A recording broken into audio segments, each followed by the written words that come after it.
Fleet Admiral Kextara's mandibles clicked in amusement as she reviewed the tactical display showing the approaching Galactic Defense Force. Representatives from dozens of species had gathered for the joint naval exercises in the Proxima system. Sleek Centauri interceptors that could dance between asteroids, Andromedan cruisers that phased in and out of dimensions, and Zephyrian vessels that moved like liquid mercury through space. And then there was the human contribution. Is that really their flagship? Lieutenant Commander Vexlan asked, her voice dripping with disdain as she highlighted the lone human vessel on the scanner. It's enormous. The human ship UES Indomitable was indeed massive, a hulking rectangular block of metal that looked more like a mobile space station than a warship. While other vessels in the fleet measured their length in hundreds of meters, the human ship stretched nearly 3 kilometers from bow to stern, its hull bristling with what appeared to be primitive projectile weapons and thick armor plating. "Look at those thrust vectors," laughed Commander Zarketh of the Valdorian Navy. "Their maximum velocity is barely 1/10 of our cruising speed. How do they expect to participate in combat exercises moving that slowly?"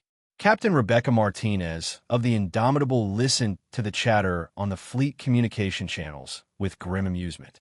Her crew of 8,000 had heard it all before, jokes about human crawlers, bets on whether they could even keep up with the formation, snide comments about primitive human engineering. "Captain," reported her tactical officer, Lieutenant Commander Hayes, "the exercise parameters have been updated.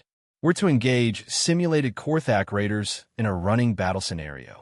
Multiple fast attack vessels against a defensive formation." Martinez nodded. "Acknowledged. All stations prepare for combat simulation. And remember, we're not here to win any speed contests."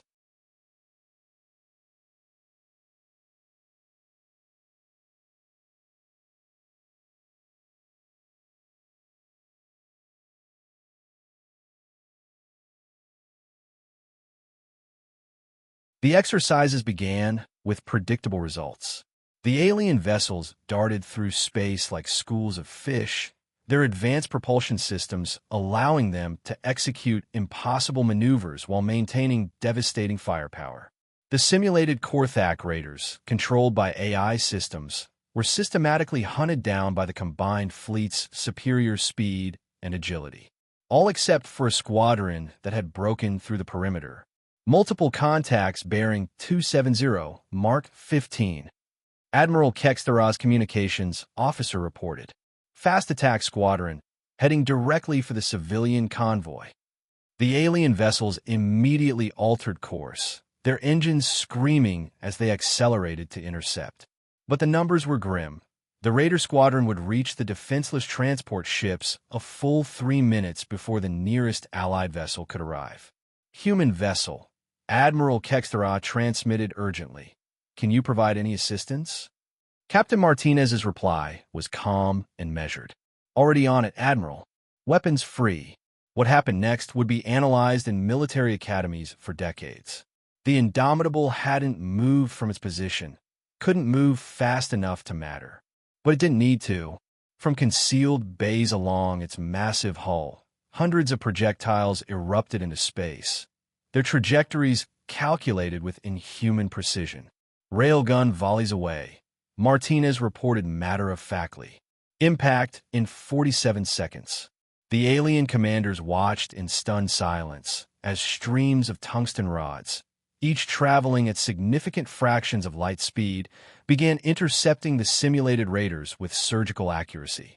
The human ship hadn't relied on speed or maneuverability.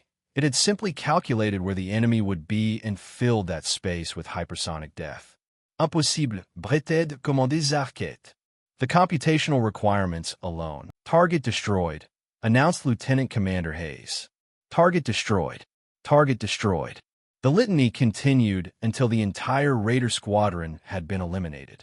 "Ow!" Admiral Kextara demanded over the communication channel. Captain Martinez's voice carried the weight of human military doctrine spanning millennia. "Admiral, our ship may be slow, but our weapons reach out to 40 light seconds. We don't need to chase our enemies. We just need to know where they're going to be." The Indomitable's true nature became clear as the exercises continued. While other ships danced around individual targets, the human vessel served as a mobile fortress, its massive sensor arrays tracking dozens of contacts simultaneously, while its devastating long-range weaponry eliminated threats before they could close to engagement range. Your ship, Admiral Kexthera observed during the post-exercise debriefing. It's not designed for ship-to-ship combat, is it? Martinez smiled grimly. No, ma'am. The Indomitable was designed to fight fleets. We learned long ago that sometimes the best way to win a battle isn't to be the fastest or the most maneuverable,